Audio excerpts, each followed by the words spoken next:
In Lagos, Nigeria, 26-year-old Zainab Adeyemi stood alone in a quiet clinic hallway, her heart pounding louder than anything around her. Just minutes earlier, her husband's words had hit her like a shock she couldn't shake off.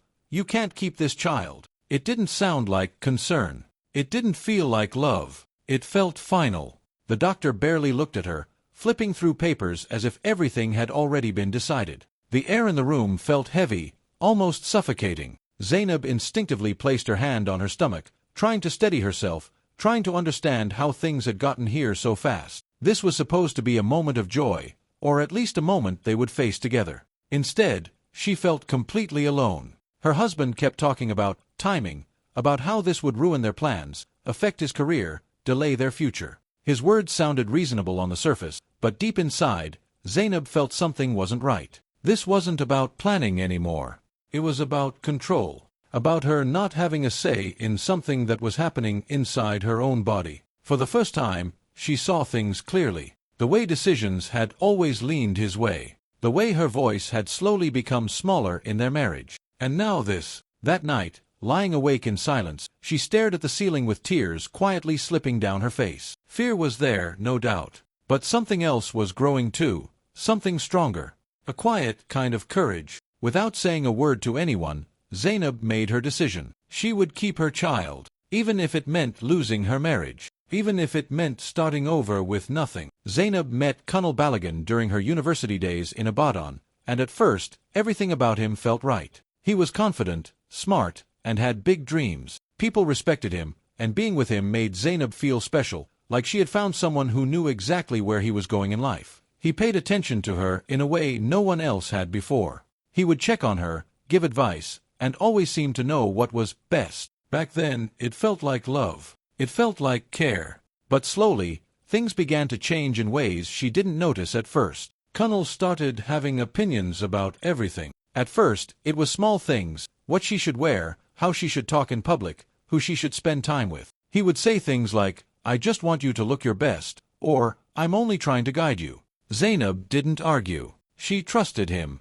She believed this was what a strong relationship looked like. As time went on, those small opinions turned into firm decisions. Colonel chose where they would live. He controlled how money was spent. If Zainab disagreed, he would either dismiss her or make her feel like she didn't understand how life worked. Instead of fighting, she adjusted. She told herself this was normal, that every marriage required compromise. She didn't realize she was the only one compromising. The man who once made her feel safe was now quietly limiting her freedom. But because it happened step by step, she didn't see it clearly. Not yet. Then came the moment that changed everything.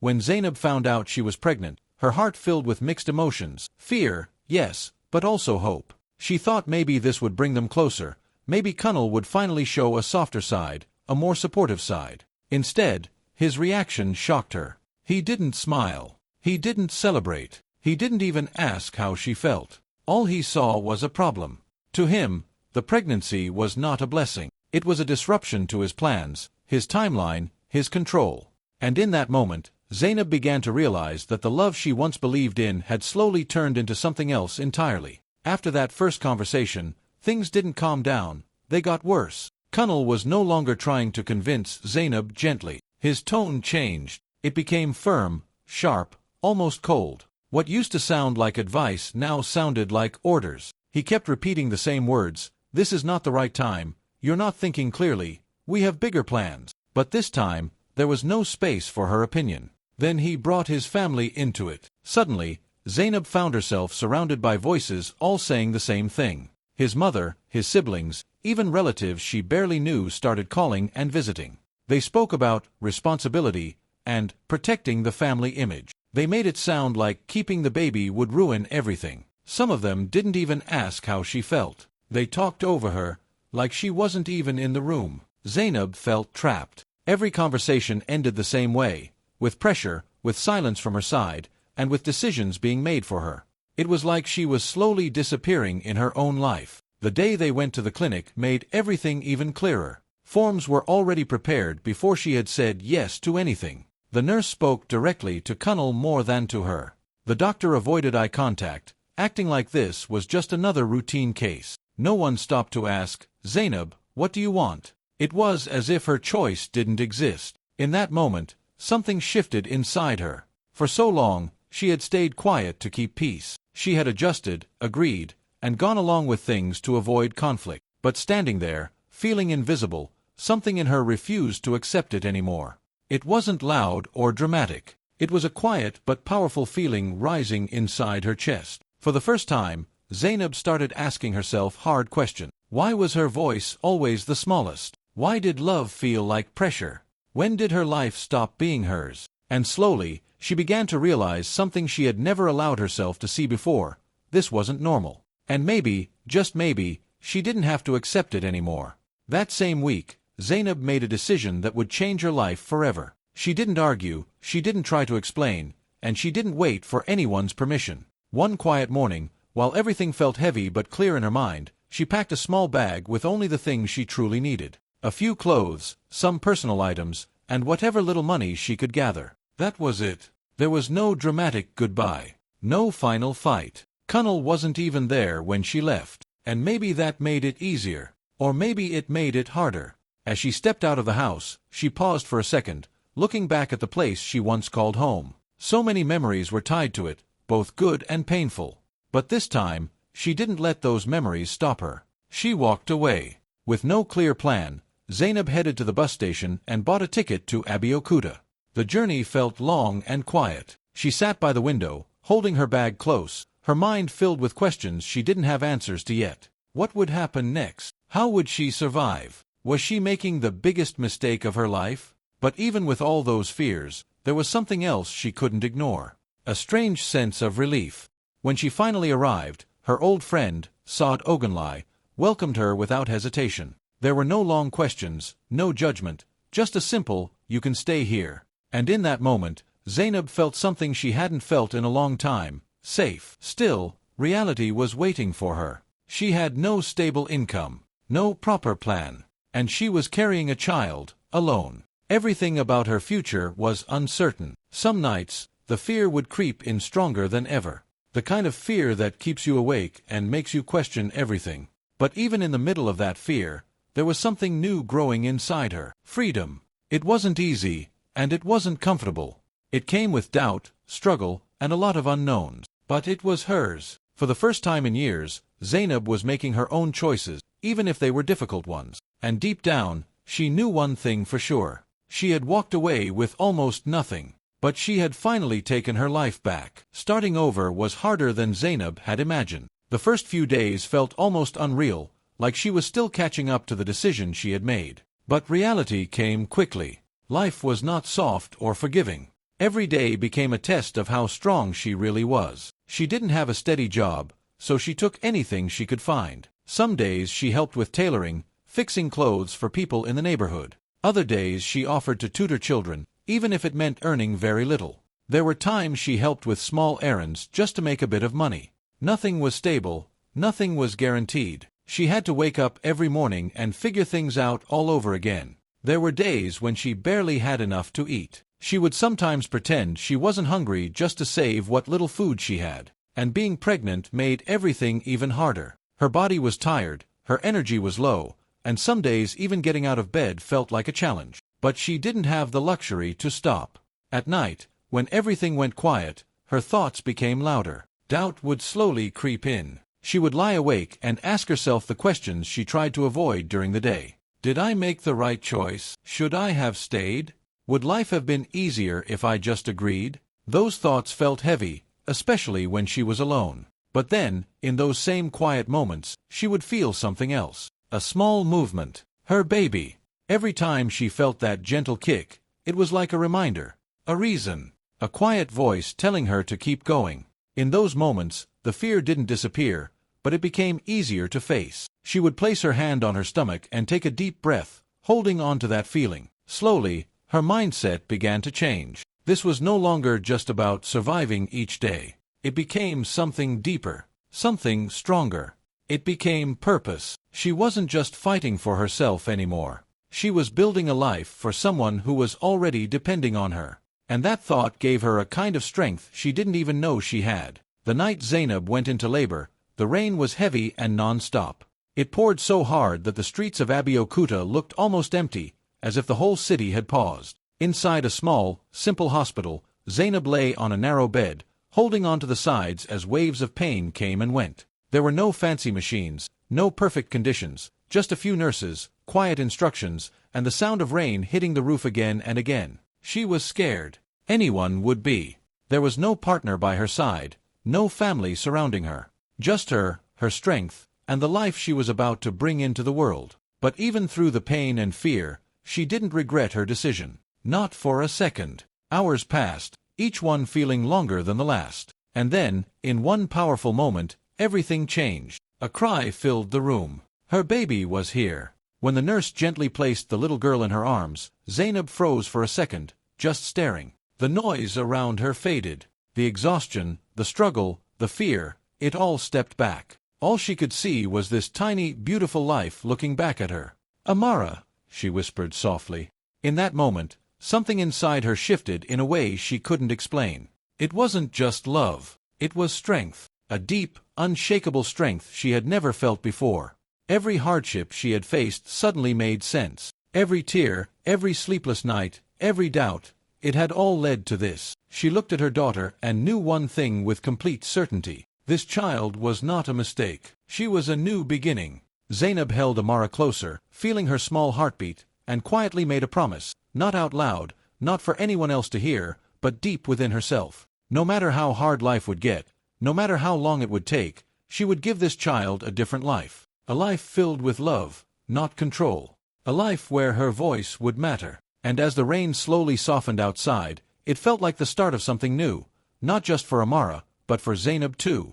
Years passed, and life didn't suddenly become easy, but it slowly became more stable. Zainab kept pushing, one day at a time. What started as small tailoring jobs turned into something bigger. She began taking her work more seriously, saving little by little, buying better materials, and building trust with customers. Word spread in the neighborhood. People liked her designs, her honesty, and her hard work. Over time, her small hustle grew into a proper clothing business. It wasn't a big shop yet, but it was hers, something she built from nothing. At the same time, Amara was growing, and it quickly became clear that she was no ordinary child. From a young age, she was curious about everything. She asked questions, paid attention, and always wanted to learn more. Even with limited resources, she stood out. She was disciplined in a way that surprised people, focused in a way that made teachers notice her. And there was something else too. She wasn't afraid to speak, to try, to stand out. Zainab saw it early, and she made a decision just as important as the one she made years ago. She would invest everything she had into her daughter. Money was tight, but education came first. Zainab made sacrifices that no one saw. She worked longer hours, took extra orders, and sometimes went without things she needed just to make sure Amara had books, school fees, and the chance to learn. There were days she was exhausted, days she wanted to rest, but she kept going. Because this wasn't just about survival anymore.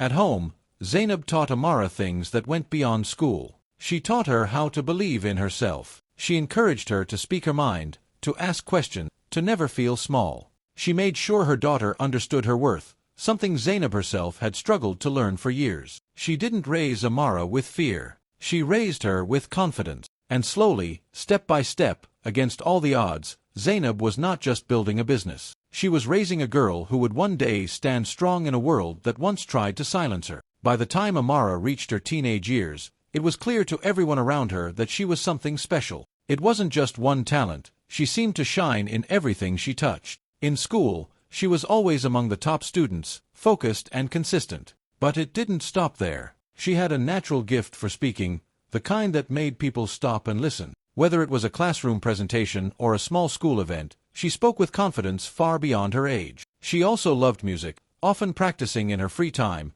and somehow balancing it all without losing focus. Teachers began to notice. Then school leaders. Soon, people outside her school started hearing about her too. She was invited to competitions, debates, and youth programs. Each time, she stood out, not just because she was talented, but because she was real. There was honesty in her voice, strength in her words. Opportunities slowly started opening. Small ones at first, local competitions, school awards, certificates. Then bigger ones, scholarship offers, invitations to represent her school at larger events. Zainab watched it all with quiet pride, sometimes still in disbelief. This was the same child she once struggled just to provide food for. Then came the moment that changed everything. Amara was invited to speak at a national youth event. It was a big stage, bigger than anything she had done before. The room was filled with students, leaders, and important guests. Zainab sat quietly in the audience, her heart beating fast, watching her daughter walk onto the stage with calm confidence. When Amara started speaking, something powerful happened. Her words were simple, but they carried weight. She spoke about growth, about challenges, about believing in yourself even when life feels unfair. You could feel the silence in the room. Everyone was listening. Someone recorded the speech and shared it online. Within days, it spread everywhere. People across the country were watching, sharing, and talking about this young girl with a strong voice and a powerful story. Messages started coming in. Invitations, recognition, opportunities Zainab had never even imagined. In what felt like a moment, everything changed. Amara was no longer just a bright student. She was becoming a voice people couldn't ignore. As Amara's name started spreading and more people began to recognize her, attention didn't just come from supporters and well-wishers. It also reached someone from the past, someone Zainab had long moved on from. Kunal came back. But he wasn't the same man Zainab had left years ago. At least, not on the surface. Now he looked successful, confident, and polished. He had built a life, a career, and a reputation. From the outside, he seemed like a man who had everything together. And suddenly, he wanted to be part of Amara's life. He started reaching out, sending messages, making calls, even showing up in places where he knew they might be. His tone was different now, softer, almost careful. He spoke about pride, about how happy he was to see his daughter doing so well. He acted like he had always been there, like he had always believed in her. But the truth was still the truth. Zainab saw through it immediately. She didn't react with anger. She didn't shout or argue. She had grown past that. Instead, she stayed calm and steady, the same way she had been through all the years of struggle. She knew what she had gone through. She knew what he had chosen back then. And she wasn't about to rewrite that story just because things looked different now. When Kunal tried to speak to her, she listened quietly, but she didn't bend. There was no bitterness in her voice, just clarity. She didn't need to fight him. Her life, her journey, and her daughter were already proof of everything that needed to be said. But this time, the decision wasn't only hers. Amara was no longer a child. She understood more than people thought. She knew her story. She knew the sacrifices her mother had made. And now, standing in the middle of her growing success, she was faced with a choice she never expected to make. Should she accept the man who once walked away? Or should she protect the life that was built without him? It wasn't an easy decision. And for the first time, it was Amara's turn to decide what her future would look like. Zainab watched her daughter stand tall in rooms and spaces that, years ago, she herself would never have imagined entering. Conferences, stages, classrooms, places where confidence and voice mattered. Amara moved through them with ease. And as Zainab watched, she realized something she hadn't allowed herself to see before.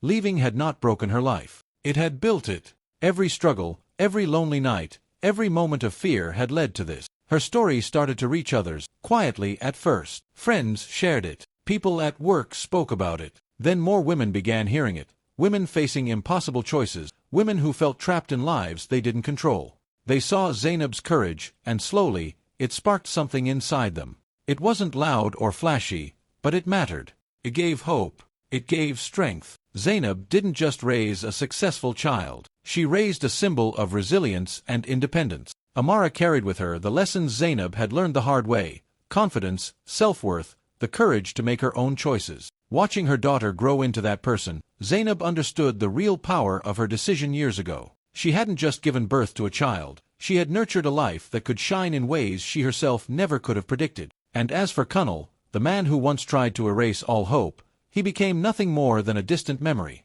His presence no longer mattered. What mattered was the life Zainab had built from nothing, the strength she had passed on, and the legacy she had created. In the end, it wasn't about revenge or proving him wrong. It was about truth, courage, and love, the kind that builds futures instead of taking them away. And Zainab had done exactly that.